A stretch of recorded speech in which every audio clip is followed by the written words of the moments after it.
hand it to her colleague who'd be operating the checking machine. And then she'd turn the bomb machine on and it would continue running. The red on the checking machine then dials in the output from the bomb that she's just been given, runs through the checking process and works out whether everything is consistent or not. In other words, whether it's a good or a bad stop. If it's a bad stop, well, it's not that much of a problem because the machine's still running and it's going to be that much closer to the next stop for possible checking. They go through the stops, check all the results, and hopefully one of the stops that they check will turn out to be a good one. In other words, fits the bill.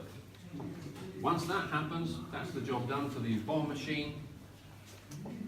The wrens then pass all the information they've got to the code breaker in the code breaking hub. The output from the bomb I've mentioned, some additional output generated by the checking machine, all that gets given to the code breaker, and he completes the third and last leg of this process. He takes maybe 30 minutes, 60 minutes if it's a particularly tough problem, that sort of time scale, at the end of which, hopefully, he's found that setting, the setting of the day, that one setting out of a choice of 159 million of them. And he's done it, or they, as a team, have done it in a matter of hours. My way, well, I'd still be at it. It'd take billions of years for me to do it. They've done it in a remarkably short time, considering. Once that's done, the code breaker has the settings of the day for the machine.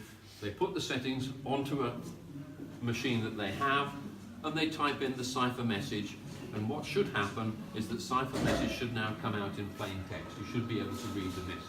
If that happens, you know that you've got the settings of the day for the sender's machine, and you can decipher every message that he's sent that day straight away.